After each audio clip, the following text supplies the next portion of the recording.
is Aliyah, and today we will be painting this beautiful portrait with Monstera plant leaves behind it.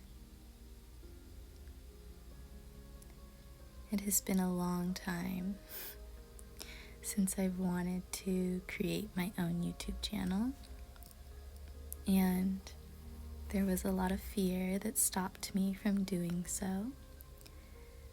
But we're finally here, all in divine timing, and we are ready to dive into this experience and hopefully connect with other beautiful souls who enjoy making and consuming, observing, appreciating art. I hope that through these videos you find a sense of calm, you find a sense of connection, and a sense of joy. I laugh because The Joy of Painting by Bob Ross is the kind of beginning to my journey as an artist. Well, I guess the physical beginning to my journey as an artist. I believe that I've been an artist since I was very young, but I finally felt the confidence to become an artist, and maybe one of you guys will also feel the confidence to start your art journey through watching this Joy of Painting. Who knows? Anyways, I will go ahead and just kind of talk about how I started this painting. Right, so of course I sketched out this beautiful person that I found on Pinterest, this lovely woman, and I was wondering how I could kind of pull the piece together and make it cohesive, and so I thought, let's do a series about plants because I don't know much about the names, and so I thought it would be a good way to learn about different plants and really dive into what they look like and kind of get a study of them. So I sketched that out, and as you saw in the beginning, I used my kneaded eraser to lift up some of those pencil sketches and get ready to paint. I then put a thin layer of water just on this watercolor paper with my watercolor paintbrush, and I just did a thin layer where I wanted to do the skin tone so that when I put the paint, it will just glide on very smoothly, as you see here. And I just applied it with love and care, and that's how it turned out. Now I'm putting a flat, so I did the flat of the skin tone. Now I'm doing the flat of the hair as that dries, and I am being very loose and light with the black as I'm just kind of figuring out where I want to lay everything down and making sure I don't do it too dark so that I can't see the details that I had drawn out before, right? I want to see where that braid is, where the the bun swirls are, so that I can kind of define those more with different tones and textures later on. But really I'm just kind of wasting time until the skin tone dries so that I can add more details.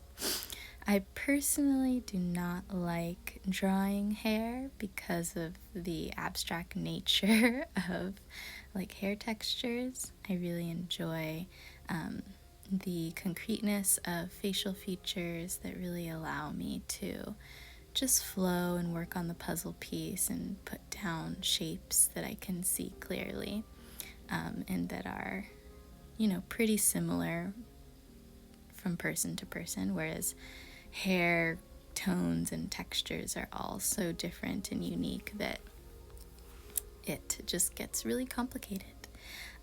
But I've learned to enjoy the process of hair just as everything else. And it's getting better. It's not as awful as it used to be.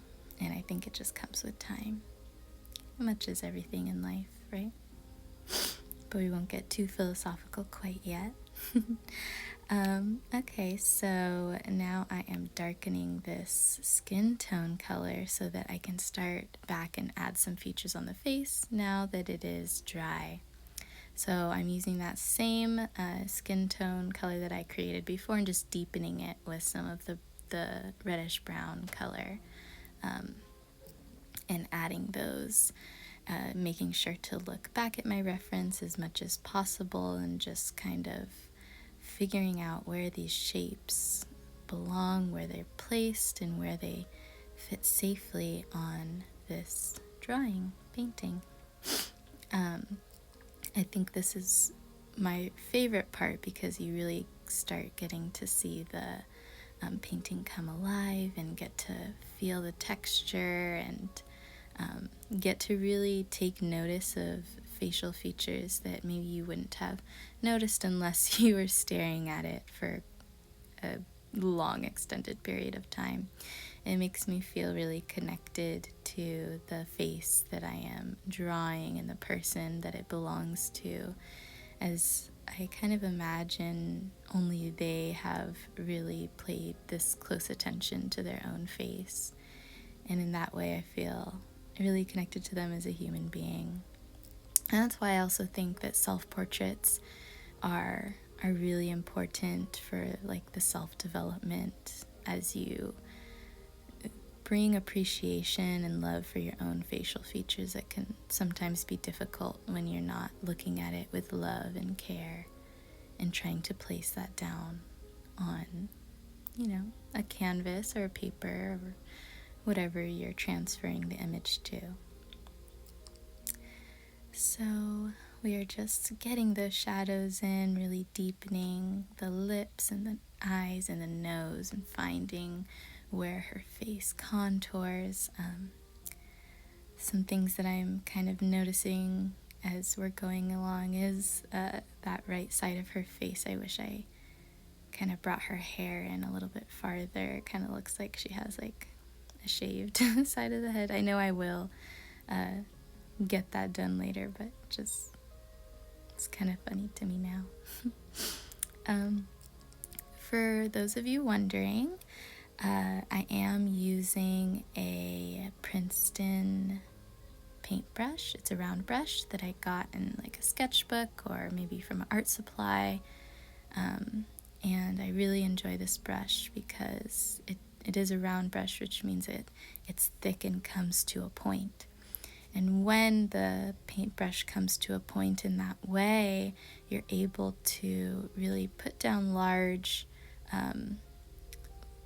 amounts of the paint onto the paper, as well as get into those little details. And it's all done with one paintbrush for us, those of us who are lazy or don't, often think about changing our brushes to different forms in order to get the correct application.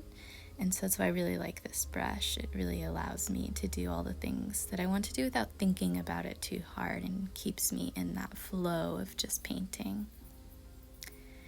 And the watercolor palette that I am using is by Winsor & Newton. I really enjoy this watercolor palette. It's one of the first kind of higher grade watercolor palettes I've ever used, and I can definitely feel the difference. Not a professional by any means, but I do notice, the deepness of the colors and the richness that I'm able to get, as well as the smoothness of the application. Another important part of tools when painting is the paper. So this paper is a Pentalic watercolor sketchbook, and I like the idea of having all of my art pieces in a single place so that they feel connected and together in some kind of community, and also helps me stay cohesive in my art style, as I don't have to think too much about making something completely different. I'm looking at old pieces and using that inspiration to create something new, something deeper, or something not deeper. Sometimes I just sketch, and sometimes it feels serious and sometimes it doesn't, and it's nice to have that cohesive kind of experience and all of my art in this little book that I can carry with me or show to others. And so it's more of a personal experience than just having separate art pieces, in my opinion. Or that's what I'm thinking so far right now, and that may change in an hour, in a day, in a minute. But that's what I'm thinking right now. So yeah, those are the tools that I'm using. Of course, water. And they've served me very well. I really appreciate these art tools and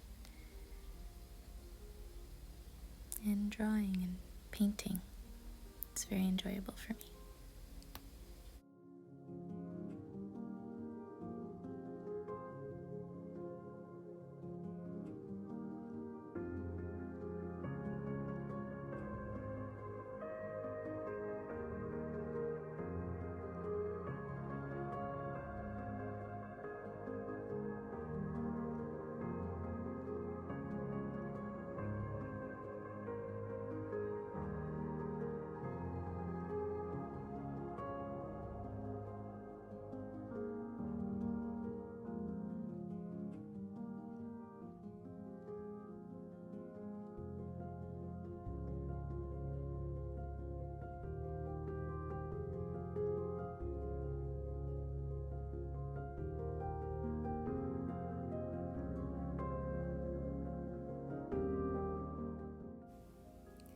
So you can see here that I'm just adding more details with the darker skin tone, and I'm going to just lay out where the shadows are and deepen those, get the basic structure. I'm very loose with this process, and then I go in with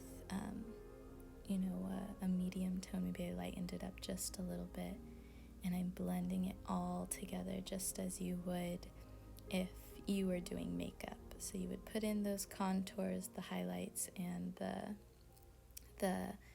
dark contour, and then you would blend it all together. And I like to do that by kind of just putting over that medium skin tone color again and softening those edges of the shadows and all of those places, that just to make it look cohesive and together. Not only does this soften the differences in the tones of the colors, but it also allows you to feel like these contours are underneath the skin, that it's the bone structure instead of the like a painted shadow. Now I'm going in with the lips, and I'm trying to find a color. I'm realizing that I made it way too opaque, and so I'm trying to find like the perfect lip color. Unfortunately, I did kind of already get the lips wet with that color, so it's gonna be a little bit of a process to let that dry and start all over. Not all over, but to continue. Look at that cute little ant go. It's enjoying my art, or maybe it is scared of my art. Who knows what this little ant is thinking? But it sure is doing its thing. Oh, goodbye, ant. I'll miss you. So I'm kind of going in with that color and lessening the whites of her eyes and her lips, because often when it's a little bit too white in that area, it can seem too intense, where the actual eyeball is more of a gray color with some pink in there because of the veins and the blood vessels, etc. I'm not really sure about the anatomy of the eye. And I need to make sure I get those nostrils dark. And again, it's going to allow for a deepening and a natural contour of those spaces. Just often you don't notice those, the depths and the dark tones that kind of fade into the skin tone and the lips and the eyes. But it makes a huge difference in the painting or the drawing.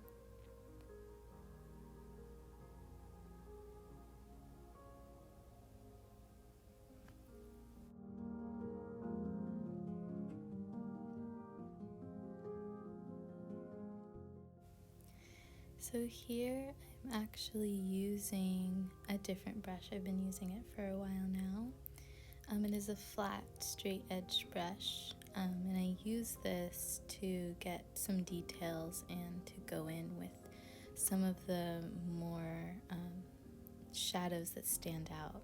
So I'm really getting into those crevices, and I'm imagining like I'm really feeling the different parts of the face, right? I'm acting as if they exist, and just kind of going over them with the flatness of that brush. I imagine the feeling of the brush on my own skin, and that kind of helps me lay it down in a more realistic type way. And so I'm here just pushing those shadows in where I see them in my reference, continuously looking back and forth, as well as now I'm having a little bit more freedom with the overall composition of the painting, allowing myself to see where I need more color as it's coming together, and I'm able to decide to create a life of its own in its own right. And so I notice, where do I think this shadow should go to where it looks right on my painting rather than how the picture looks.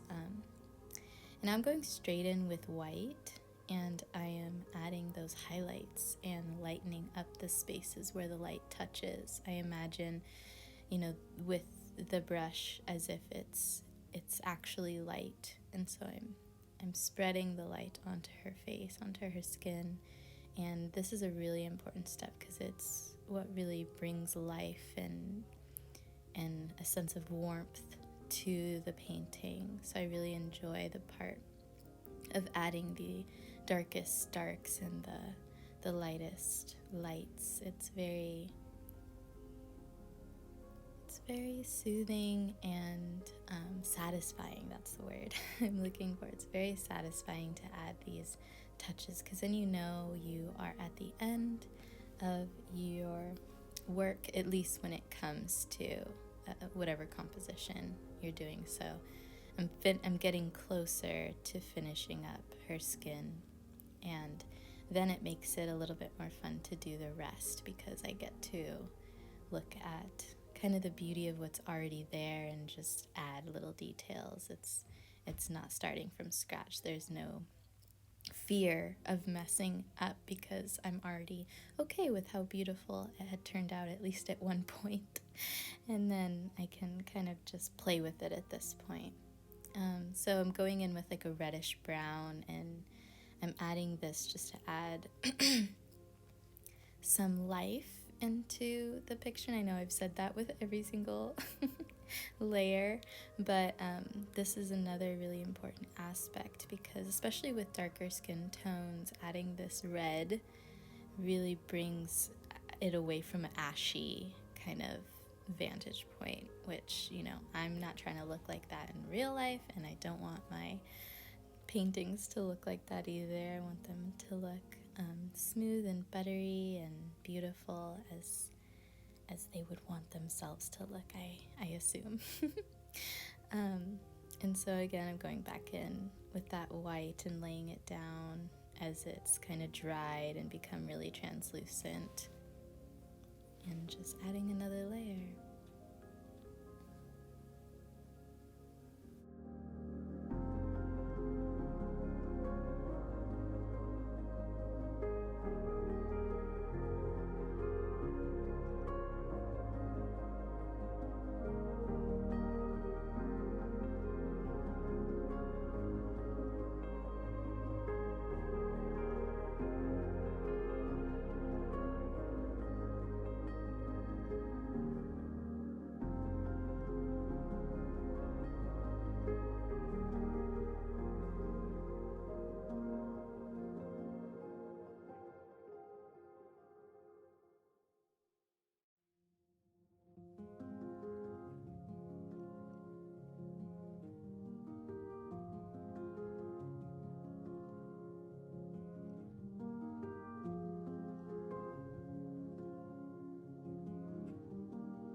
So now I'm going to grab my double-sided Tombow calligraphy pen, and I really love this double-sided pen in order to get in with those really fine details of makeup and outlining and just getting in those small details that I just don't trust myself with a paintbrush with. And I love this pen because not only does it have a very flexible tip, but it also allows me to use the gray and the black. And I like using the gray to get into those details that I don't want to be super defined, and then the black obviously for the more defined. So I know that it's hard to see because my hand's in the way, but I'm using the gray to get in those crevices of the eyes and the waterline. And then here's my dog. Willow. I love my knitted gal. Okay, so I know that the time lapse, I actually lost a lot of footage, and this is what it looked like after I finished the lips and the eyebrows and the eyes, and I really got the depth, and I added small details with my white ballpoint jelly pen, and I also put a little bit of that jelly pen in her highlights and on her nose and lips and her eyes. So, and I even put an opaque layer down on the hair. And so now you're all caught up. Those are the things that you missed. And so now I'm creating depth and kind of difference in the hair textures and the kind of movement of the hair. Her hairstyle was like several different braids layered on top of each other, some small, some big. It was really beautiful, her hairstyle, that I do not have the yearning to make look perfect, and so I'm just kind of going over with white and black, making it look like hair texture and adding some kind of abstract semblance of a hair style, and then moving on because I am not too interested in hair, as I kind of mentioned earlier. But, you know, I like how it turned out, and I'm happy with it, and I don't think it takes away from the drawing, so there's that. And she's wearing a white shirt, and so I just did the, the folds and the shadows that exist within it, and I'm going back in with my Tombow pen and using that gray side to kind of outline the shirt so it's not too dark as if I would have used the black. I also put a lot of white in her hair in the front because it has a lot more light shining on it, and so I just toned that down a little bit with some black because I put a lot, but it'll still shine through when it's dry, so you'll see that depth of the hair, which I personally really like.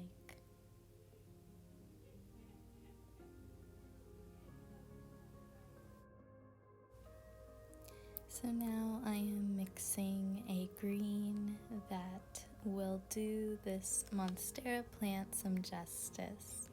I'm getting, that mid-tone of the color that I'm seeing from the reference to lay down a flat layer of color on the leaves that I've drawn here. So I'm just kind of going in with some green, and then I kind of realized that, like I had done with the skin tone, I want to make sure that I do like a wet on wet watercolor method, and so I did that, and then I put down the green. And so we've skipped to some of the leaves because it gets pretty tedious, but you'll kind of see the method in which I'm doing, where I'm using the flat brush in order to get the edges of the leaves, and then I'm kind of going inwards. I do get a little impatient and start just kind of going faster and faster as I go along, especially with the water layer, and I'm being a little bit messy with it, but later on I'm going to outline everything, and it's going to clean up the look of the leaves, especially the cutouts and all those important parts that really make it look like a Monstera plant leaf. So I'm continuing with that base color, going over the wet layer.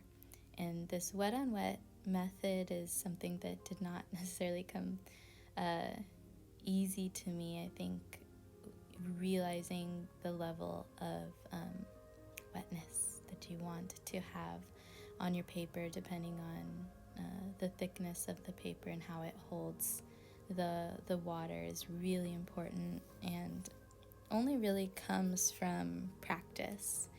And so I've gotten to a point where I'm able to tell, how much water is necessary to carry all of the color that I want to in a smooth way. But even you can see, especially on that top plant, where some of the color deposited more, and that's because of the choices I'm making when I put more water or less water on each of the little parts of the drawing. So the parts where it's darker green is where I didn't put enough water, and the ones that are lighter means that the water kind of carried the color and dispersed it evenly, which is neither a good or bad thing, especially as you'll see I'll be continuing and adding layers of depth depending on where the light is hitting the leaves. And so it's actually helpful to have these variations. It really makes it look more realistic and gives it that plant-like liveliness and depth that is so intriguing about plants, at least to me anyways.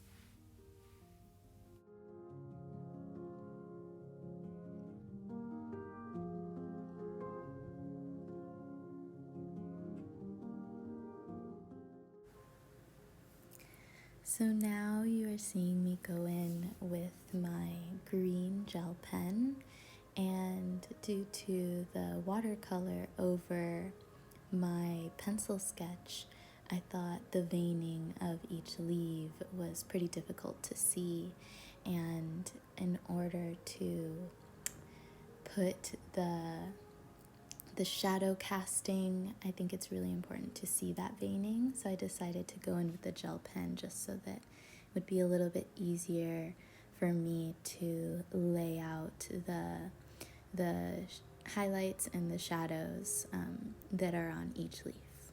So that's what I'm doing here.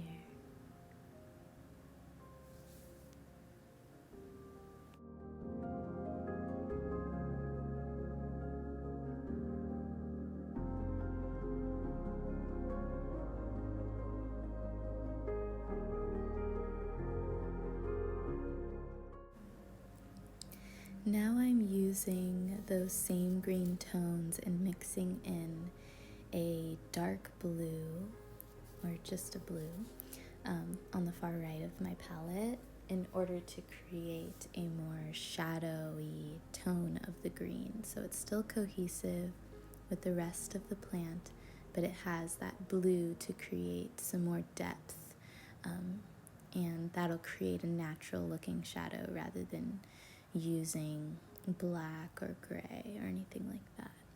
So I'm continuing to look back and forth at the reference and making sure to see where the shadows exist, where they live on each leaf, in order to give more depth and more liveliness, as I talked about.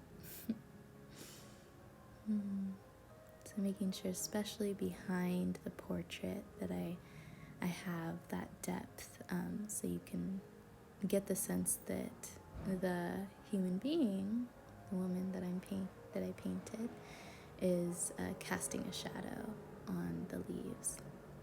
So once I finished that, I went back in with the green gel pen and I outlined the leaves, because as I was creating the shadows, it was a little bit difficult to discern between each leaf, and so I felt this would make it a little bit easier, as well as those cutouts that you see between each leaf as well.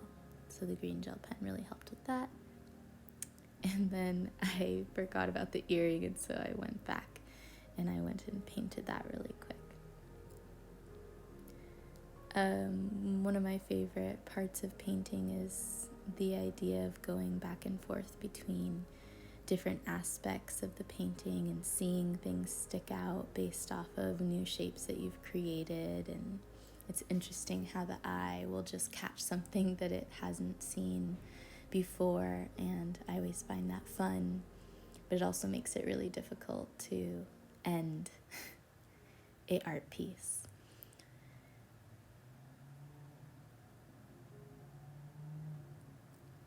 I just went back to outlining all of the leaves and getting the separation between them so you can really see the different kind of fronds. I don't know if that's what it's called, but the fronds of each leaf.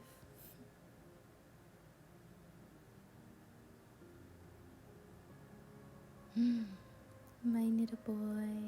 That's my puppy Rudy. He's so sweet. I decided to add those into the video just as a little surprise for myself and for you. My puppies are just so cute, and often when I am painting, I look over at them, especially when I may feel that I'm looking at the drawing for too long, just to give my eyes a rest, and so that like I was saying, you can go back and see things that you hadn't seen before when you take a break from looking at the same thing for a long time. And so I'm putting those highlights on each leaf where the light is hitting to give, again, a little bit more depth.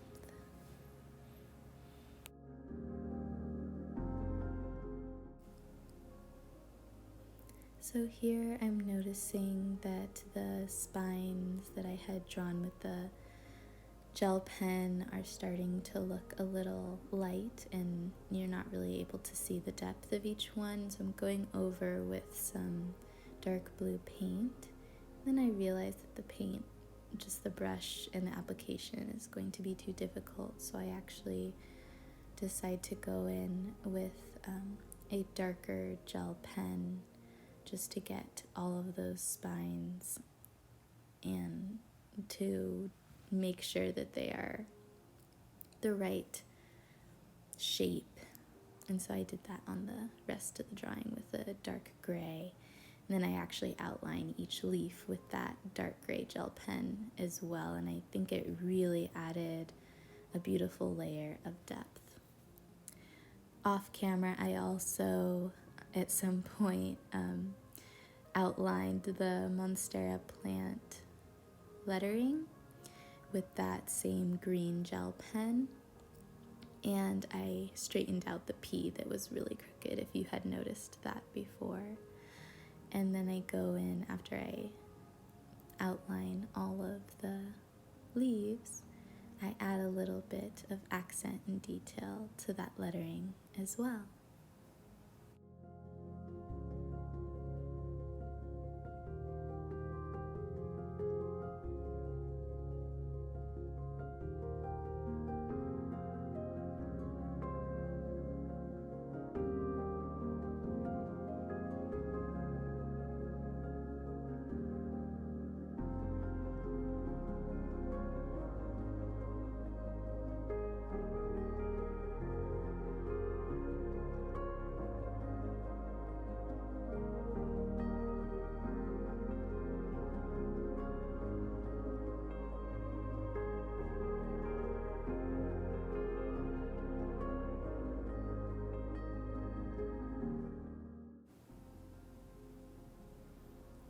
So to finish off the painting, we're just adding those last details to the gold hoops that this beautiful woman is wearing, and finishing up with just some highlights on that and calling it a day. Thank you guys so much for watching. It has been an absolute pleasure, and till next time, I love you.